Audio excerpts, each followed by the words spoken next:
రాష్ట్ర వ్యాప్తంగా తెలంగాణ వ్యాప్తంగా జరుగుతున్నాయి. మహబూబాబాద్లో మానుకోటలో ఒక సభ. కోదండు, నేను, భూమయ్య సారు ముగ్గురం స్పీకర్స్ని. నేను నేను మాట్లాడుతూ, కోదండు నా తర్వాత ఉన్నట్టున్నాడు, భూమయ్య గారు అప్పటికి మాట్లాడారు. నేను మాట్లాడుతూ ప్రత్యేక రాష్ట్రాలు అప్పటికి ఉత్తరాఖండ్, జార్ఖండ్, ఛత్తీస్గఢ్ 3 వచ్చున్నాయి. ఛత్తీస్గఢ్లోనేమో ప్రభుత్వం మరింత నిరంకుశమైన ప్రభుత్వం ఏర్పడి సల్వాజుడం అనే ఒక హింసా గుంపును ఏర్పాటు చేసింది.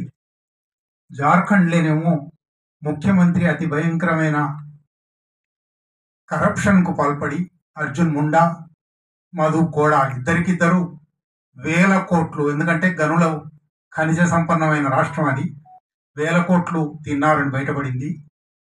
కనుక చిన్న రాష్ట్రం రావడమే దానికి అది గొప్ప విషయం ఏమి కాదు అని నేను ఒక వివరణ మాట్లాడుతూ ఉన్నాను. సభల్లో నుంచి ఒక ఆయన లేచి, రేపు తెలంగాణ అట్లా కాదని హామీ ఇస్తావా అన్నాడు. 2007. నేను దానికి ఒక చరిత్ర విద్యార్థిగా నేను చెప్పగల జవాబు ఏమంటే, తెలంగాణ ప్రజలు గొప్ప చైతన్యం గల వాళ్ళు, అట్లా సాగనివ్వరు, ఛత్తీస్గఢ్లో లాగా జార్ఖండ్ లాగా సాగనివ్వరు అని అన్నాను. అప్పటికి నా జవాబు నాకు నచ్చింది. ఆహా, చరిత్ర విద్యార్థిగా ఒక మంచి జవాబు ఇచ్చాను కదా అనుకున్నాను. 2014 నుంచి 2023 డిసెంబర్ వరకు నా జవాబు తప్పని నన్ను నేనే కరెక్ట్ చేసుకుంటూ ఉన్నాను. 2014 నుంచి కూడా అయితే నేను నా రచన మానలేదు, నా విమర్శ మానలేదు.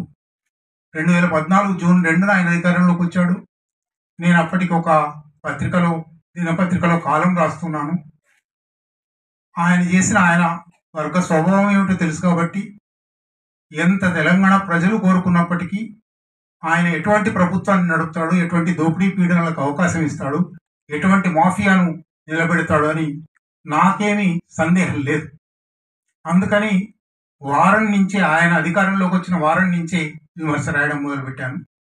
ఆ 9.5 ఏళ్ళు నా వీక్షణంలో 115 సంచికల్లో, 115 సంచికల్లోనూ బహుశా ప్రతి సంచికలోనూ ఉపన్యాసం ఉంది, ఇంకా ఎక్కువ ఉన్నాయి. 115 సంపాదకీయాలు రాశాను వ్యతిరేకంగానే. కానీ ఆ రోజుల్లో చాలామంది మిత్రులు, కలిసి నడిచిన మిత్రులు, అంతకుముందు 15 ఏళ్ల పాటు ఉద్యమంలో అనేక రకాలుగా భాగం పంచుకున్న మిత్రులు మౌనంలోకైనా పోయారు, కోఆప్షన్లోకైనా పోయారు, ప్రభుత్వంలో చేరారు, లేదా నిర్లిప్తతలోకి పోయారు. ఇప్పుడు మళ్ళీ ఒకసారి ఆ 10 ఏళ్ల గురించి ఇది చదువుతూ ఉంటే, రమేష్ ఇక్కడ 2021 నుంచి ప్రారంభించాడు. 21 నుంచి 23 ఎన్నికల వరకు, లేదా ఎన్నికల తర్వాత కొత్త ప్రభుత్వం అధికారంలోకి వచ్చిన తర్వాత కూడా ఒక 3-4 వ్యాసాలు రాశాడు. నేను రాసినవి ఒక రీవైండ్ లాగా అనిపించినాయి నాకు. కనుక పుస్తకం నాకు చాలా హృదయానికి దగ్గరదైంది. నేను రాసినట్టుగానే ఉంది ఇది. నేను ఆయా కాలక్రమాల్లో కంటెంపరీగా రాస్తున్నాను. రమేష్ ఒక పోస్ట్ మార్టం రాశాడు. పోస్ట్ మార్టం రిపోర్ట్ అయినా, కాంకరెంట్ కాంటెంపరీ రిపోర్ట్ అయినా ఒక్కలాగానే ఉన్నాయి. ఇది నాకు ఒక రకంగా రమేష్ ఆ తర్వాత క్షేత్ర పర్యటన చేసి ప్రజల నాడిని పట్టుకొని రాసిన విషయాలు నేను కేవలం నా అధ్యయనం వల్ల, నా చరిత్ర విద్యార్థిగా రాసిన వాటితో పోలిక ఉన్నాయి అని చాలా సంతోషము, ఆనందము, ఆశ్చర్యము కలిగాయి. సరే, పుస్తకంలోకి వస్తాను. విను తెలంగాణ అని పేరు. ఏమిటిది? చాలా మందికి చాలా ఆశ్చర్యంగా కూడా ఉంది. ఏమిటి విను తెలంగాణ? అది కూడా తెలంగాణ ఎర్రగా వేశాడు, తెలంగాణ ఎప్పుడు ఎరుపు ఒక సింబల్ అని. విను నల్లబడిపోయిన విను. నిజంగా వినడం సాగుతూ ఉన్నదా? ఇది మధ్యలో ఒక చోట వినబుద్ధి కాని తెలంగాణ అని కూడా రాశాడు. తెలంగాణ వినడానికి పోయాడు, వినబుద్ధి కానంతటి కుహరాలున్నాయి, వినబుద్ధి కానంతటి నేరాలున్నాయి. ఇది నా తెలంగాణ అని, నా తెలంగాణ ఇటువంటి నాయకులను సృష్టించిందా అని అసహ్యపడే, జుగుప్సపడే లాంటి విషయాలు కూడా విన్నాడు. వినబుద్ధి కాని తెలంగాణ అని రాశాడు.